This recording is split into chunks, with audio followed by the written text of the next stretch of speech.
Well, this is longer than 30 minutes, but I got 30 minutes, so I'll pack it in with those 30 minutes. The name of the group is Man Up, and the question that came to me as I was reading this over and thinking about it is, man up to what?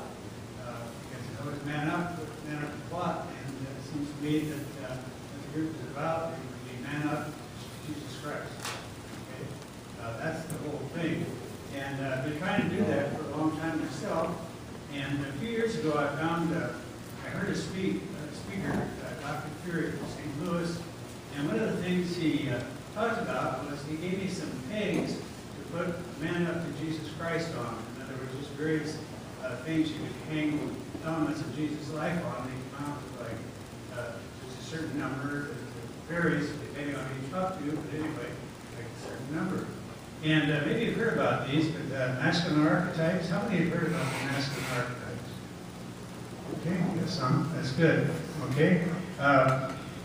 Basically, an archetype is what's built in to us, and God is our Father. Okay, and so we're chips off the old block, and God created male and female, and they have different qualities, different innate abilities, different things that come with the territory, so to speak. I'm going to talk about those a little bit tonight. And even if you haven't heard of them, I'm sure you've sensed them over the years, because what happens with us is, and with women too maybe, that I don't know about that, for psyches, you don't either, you think you do, but you don't remember. But anyway, it happens like this. You go to a movie, and you watch it, and then all of a sudden, there's something special about a character in the movie, and you feel attracted to them, and motivated by them, and intrigued by them, and they kind of catch you, okay? And when you feel that feeling, what's happening is that the movie is kind of tapped into the archetype that exists within you. It's kind of like this, it's kind of like Velcro, like this. And you sense it in you, and you sense it in this person that's in the movie. For example, I don't know if these are kind of old examples because I haven't had time to go to a movie for a while. But anyway, I remember going to The Gladiator. Anybody see The Gladiator? A lot of people. Well, at the end, you got the gladiator out there. He's Commodus, the so-called emperor, is over here. And then the gladiator is here, and he says, "Who are you?" And this guy says this, and it's one of those memorable quotes. "My name is Maximus Decimus Meridius." And he just stands there boldly in masculine attitude, talking to this guy, you know. And he says, "Commander of the armies of the north, general of the Felix legions, loyal servant of the true emperor, Marcus Aurelius, father to a murdered son, husband to a murdered wife, and I will have my vengeance in this life or in the next." And it's just one of those powerful scenes. I heard about a priest that rewrote this. He went the first time in the parish, up in the pulpit, he used this kind of as a model. "My name is Father so-and-so, I'm a priest of Jesus Christ," you know, and he just explained who he was for the parish, and kind of his hopes and dreams. It's a powerful thing. And then Saving Private Ryan, you know, there's some quotes there. One of them especially, "Earn this." He says, "Earn this," and people relate to that. Braveheart, you see Braveheart, something like that. It's kind of the same thing, masculine architecture active in there. If you've seen the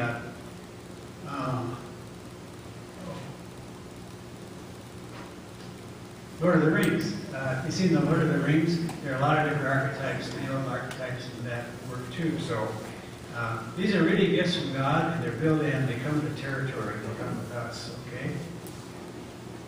And the way it works is this: these gifts are found perfectly in Jesus Christ.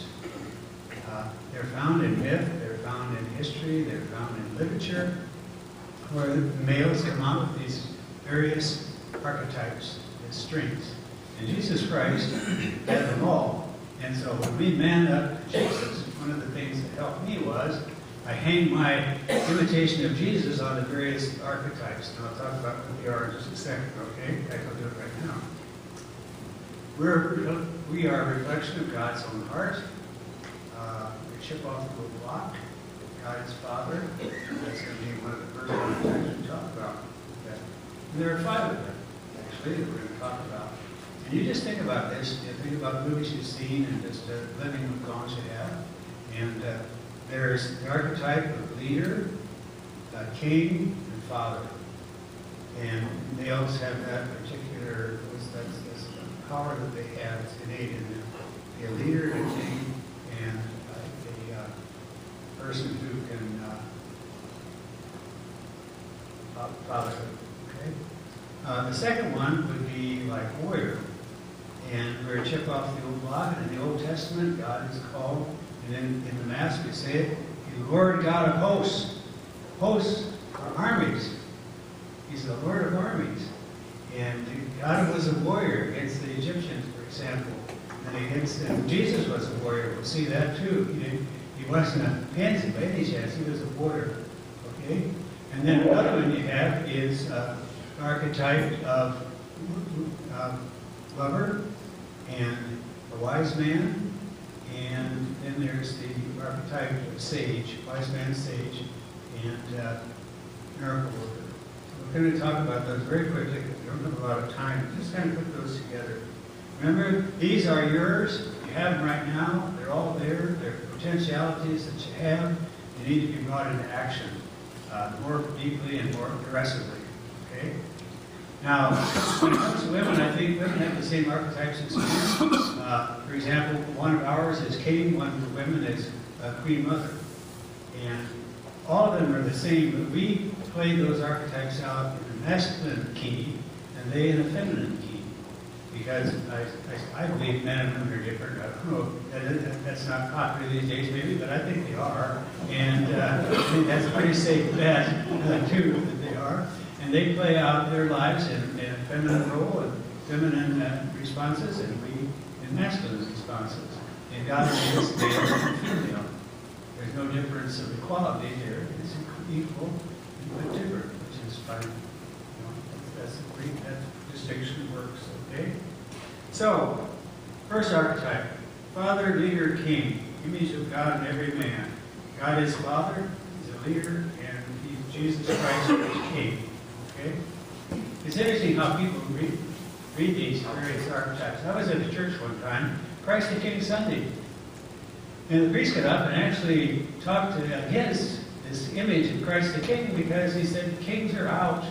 You don't have them anymore. They were corrupt. They were all that. We don't dare compare Jesus to a king. What he missed was Jesus purifies all the concepts of king. He is the true king, not a corrupt king. He's the true king. Okay, and he was crowned Christ the King, right? That's what it said. King of the Jews. What? King, our king. But he does it perfectly. Okay. So. What I want to do is kind of go through some of these qualities, and we won't get very far. Who's in charge of timing? Are you in charge of timing? Sure. Put up your hand. I wish I was. I go to some meetings and I wish I was in charge of timing because they go over and over and over, you know. They never end. It's like purgatory. Purgatory, at least you get out someday. At these meetings, you leave and never again. Okay, not too close to. Okay, what's a leader do? What's a father do? What are they supposed to do? What did Jesus do? Okay, here's some examples of that. Responsible, decisive, takes action, stands guard. That's what you do. You're responsible for things. You're decisive. You take action. You stand guard. Jesus said, "I'm a good shepherd." What do good shepherds do? They lead, don't they? They guard the sheep, right? And every one of us should be able to say, I'm a good shepherd. I lead, and I guard, and I'm responsible for it. I'm decisive. We're going here, we're going there. Not dictatorially, but nevertheless, leadership with that, okay? Jesus, exactly that. Stays calm and cool. A good leader, a good king, stays calm and cool when others lose their cool. For example, we just heard Jesus in the garden, Peter, the ear is gone. You know, Jesus keeps his cool, takes the ear, sticks it back on, you know. And when the apostles want to call down fire and brimstone, he said, no, let's not do that. He was calm in the midst of all kinds of things. On the cross, in the movie, just like, he was just put out his hands and said, well, let's go.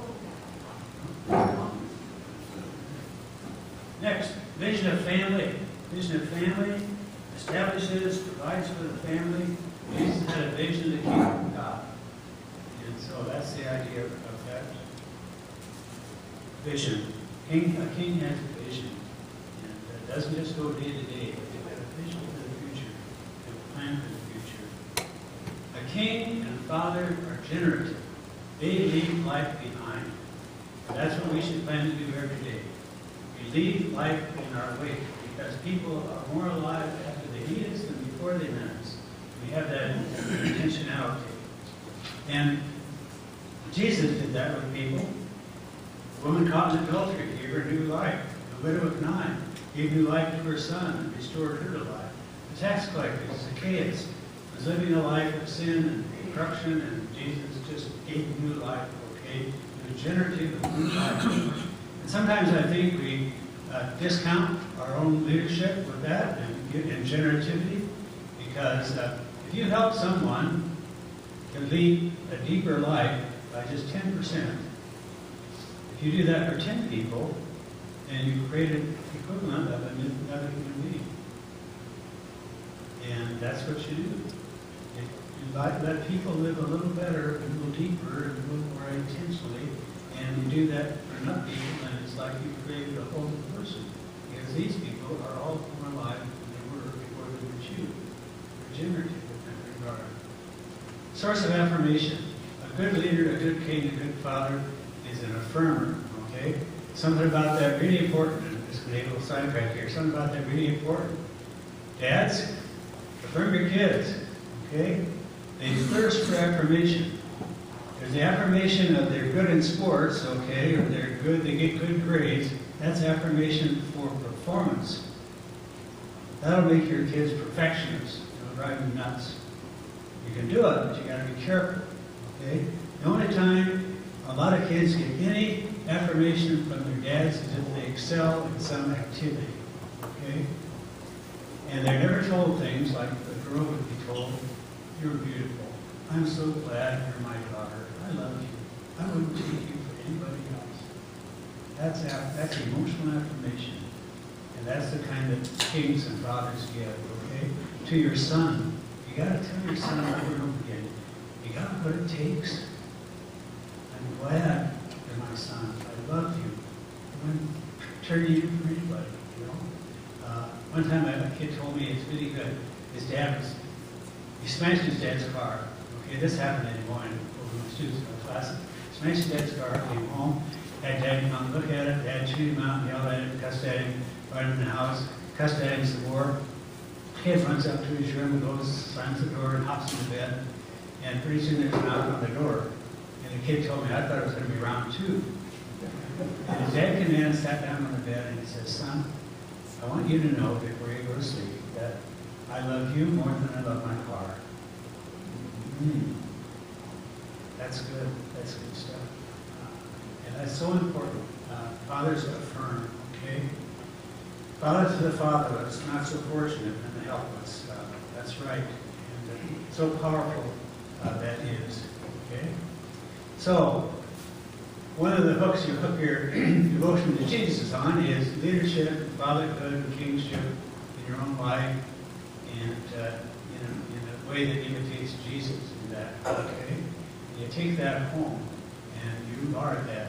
You're an affirmer, you're decisive, you're a leader, you keep your cool. You know, sometimes kids don't know how to take us because we lose our cool too often, and we just have a rant or something.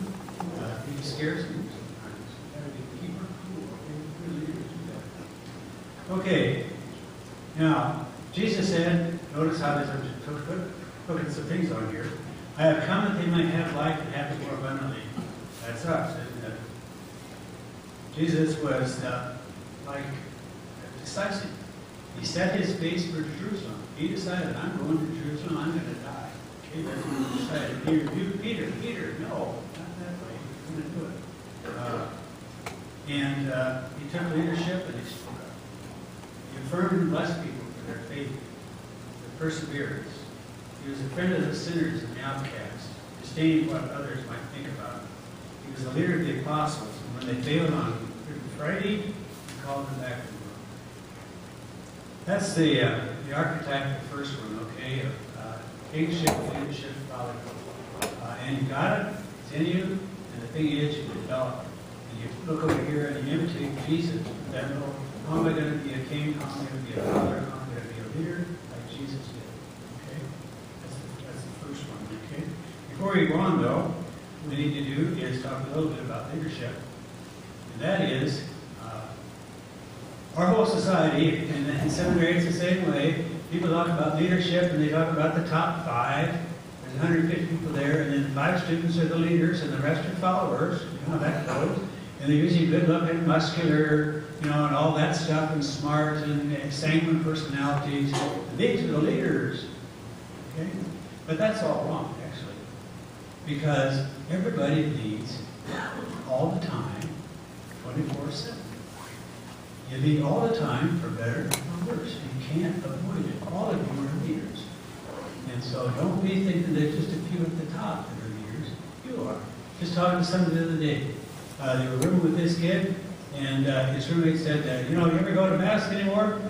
The kids hadn't gone to Mass for 8 years. And he said, no, I don't do that anymore. Well, they asked him again, the kid went. And he started going to Mass every day. One person with one question, want to go to Mass with me? And about a couple months later, he said, you need to go to confession. And the guy, he witnessed this, I just heard it last week. And he went to confession, first time in 8 years. And who led him? One person. That's all. It's amazing how that works. And there was a kid that went to Dowling for 3 years. A transfer student went to Dowling for 3 years. Went to Iowa State, University of Iowa. Came back, and he was going to join the church. We were friends, and he came over to see me and said, "We're in the church." I said, "Why didn't you join the church while you were at Dowling?" And then what he said was, "Nobody asked me." 3 years in Catholic school with priests around, and nobody asked him. Isn't that amazing? There's been a leader there who changed things a lot. You know? Interestingly enough, one of his kids received his first communion pretty soon for us. Okay, how are we doing? I mean, time-wise. Okay, well, we'll do one more, and then these are you can have to come back and do the whole more, okay? The next one, very important masculine leadership thing is, archetype is the archetype of the warrior. Now, we're going to talk about the downside of that in a bit too, because there is one. But Jesus was a warrior. He fought in the desert against the evil one, warred against him his whole time here. He was casting out demons, they were after him, and he was fighting against them the whole way, fighting to get them out of people, so he was a warrior in that sense, And he was a warrior in the sense that he gave his life too, and died on the cross, and was victorious in that. So when we think about Jesus the warrior, we think about things in our life where we have to declare war. And in our society, people have declared war on us. It's about time, I think, for us to say, look, we're going to fight back, okay? Like Jesus did, but we're going to fight back. For example, a warrior is fierce and fights for what really matters. And Jesus did. When it came to stuff that really mattered, he was fierce. He was fearless. Okay? Word against attitude, word against sin, the whole thing, A warrior guards and protects boundaries, he confronts evil. Jesus encountered with the evil spirits. He guards, he protects. You're a warrior for your family, guard and protect them. He has courage and strength. He says things that other people are afraid to say. He's got bravery and stamina. Jesus before here, protects the weak and the powerless, willing to suffer, pay the cost of pain, hanging in the garden. His life is short and willing to shorten his for the sake of battle. You're a warrior for yourself too. You ever think of that? You better war for yourself against the evil that attacks you. You can't be a pushover, and if you're not, you have to be a warrior. Okay, Satan wants to destroy all of you, and you have to fight back. And so just be a warrior. A warrior. Be a warrior in our society. Against the world, the flesh, and the devil, we need warriors. Because otherwise they overcome, they overwhelm. And if you look around society, you know, the crazy things that are happening, with murders and people shooting people and all that stuff, all over the place, and beating people up and killing them for thrills and stuff like that. Somebody's got to stand up and say, enough's enough. And the thing is, enough's enough, but if you treat the problem just on the end, putting people in jail, the great thing is treat the problem in the beginning. What's screwed up in families and schools and all that stuff that ends up with people shooting people and killing them and all kinds of stuff. It just doesn't happen. There's a history to it. Violent video games, pornography, you name it, the whole thing. It's amazing, I'm going to be judgmental here, it's amazing how many fathers don't give a damn about what's going on in their house. And so the kids got cell phones, internet connection, 6th grade, watching porn, hooked by 8th grade. This is just nuts. Computer in the room with no filters, no nothing. And one click will get you into the worst stuff you want to see, you know. And it's time to be a warrior. You know, begin to speak up, stand up, and stuff like that. What are we going to do? I knew a guy one time. It was so fun to hear him tell the story. His kid was in, I don't know, some kind of sport. They had to travel on Sundays. And so they said, yeah, you got to come with us or you're going to be off the team. Well, the bus came. And this guy was a carpenter. He was about this tall. And he was about this wide. And he had arms bigger than my legs. You know what I'm saying? And he went to the bus. And he goes up to the coach and he says, Coach, he said, my son is going to go to church and he's not going with you. And he's going to stay on the team. You understand? You know, that's, he was a warrior for his kid. That's good. Why not? It's time for more of that, you know, where people just do that. And we need them. Be a warrior for yourself. Don't give up. Fight the fight. Say no to temptations. War against sloth and cynicism and all that stuff. Okay? And you'll change your life. And it's an imitation of Jesus. Get that right. Imitate him in leadership, kingship, fatherhood. Imitate him in his warrior strength. Okay? And so, just do it. Now there's a downside, for example, to leadership, and there's a downside to warrior. I just mentioned that. Because the downside, sin can take over your archetype and twist it and deform it and make it into evil. You got to guard your archetypes from the influence of the evil one. For example, a leader at King, they can be masochistic, they can be dictatorial. You know, that's one way, and just imperial Caesar in their house or whatever, and that's a downside of that. The other downside of leadership is the weak one, the one who has no, doesn't stand up for anything, whatever, you know, and pretty much milquetoast. He has leadership, but he doesn't exercise it, and that's a deformation of leadership. Okay, there's an old saying about your tombstone. What do you want written on your tombstone? Here lies Joe. He was a nice man. Here lies Joe. He was a warrior. He was a leader. He was a father. Nice. Nice isn't in the Bible, by the way. Anybody tells you to be nice, it's not in the Bible. Jesus never said be nice. It turned out to be what we call nice, but it's an awful word to use, I think. It's a homily sometimes. Be nice. Tough.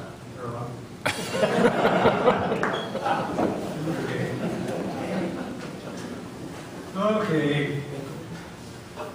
Jesus was a warrior, he was a leader, and that's what we talk about. Those are innate qualities that come with testosterone. You got them, you use them, you imitate them, you do them intentionally, or. And you got categories. Okay, how today am I going to be a leader of Kingdom Father? How today do I need to be a warrior? I knew one guy, he worked for principal. He didn't work for principal. Thousands of people worked for principal. Anyway, his little warriorship was in a picture of Jesus. And he brought it and put it on his desk. Other people had pictures of their family. People had pictures of Jesus and put it there. I said, what did they do? He said, nothing. Yes, I guess. Another guy was a warrior leader. I had him in class at Valley. He went up to the University of Valley for school. And what happened was, first night, 3 people in the room besides him. And he thought to himself, do I get on my knees and pray like I do at home? Or do I chicken out? Because 3 other guys were in the room. And I said, what did you do? And he said, I got down and prayed. Oh, that's good, isn't it? I said, what did they do? He said, nothing. Pretty soon he was rounding up the Catholics to take the mass on Sunday. That's leadership, and that's warring against your own fears too. Anyway, I've got others that are here, but I think I have a couple minutes left. I'm going to skip to one that I think is really important, and it's not the most important of the all. It's down on the list, but it's miracle worker. I'd like you to think about that, because Jesus was a miracle worker, and so are you. And I encourage you to develop an archetype of miracle worker. Miracle workers are those people who do things and we stand to the side. There's a big M miracle and there's a small M miracle. Okay, the big M miracle is Padre Pio and those people that and Jesus are. The big miracles like absolutely extraterrestrial powers. But there's another kind of miracle worker that's just us. Okay? And these people have amazing results. They turn parishes around, they turn businesses around, they change lives and all kinds of stuff. And if you think about it, and it's good to think about it, you have had miracle workers in your life. There are people in your life, might have been a parent, might have been a teacher, might have been a coach, and they worked a miracle on you. And you can think about their names. And when you think about that, you think you've got the power to do the same thing. You can touch people with your personal masculine gift of miracle worker and change their lives. And I'd like to think about that every day. How is it that happens with you and with your family, with miracles in families? In fact, some of you have worked miracles in your own heart because you decided you were going to be a different guy, and you did it. It's a miracle. You worked it, okay? So I think that's an important thing we need to think about is when you go to work and you're around and you just kind of have that idea, is that I have power. I have power to, beyond my abilities, to change the world, to change people, to bring them something they didn't have before. So, I think that's... Thank you very much. There's more, but we don't have time, so...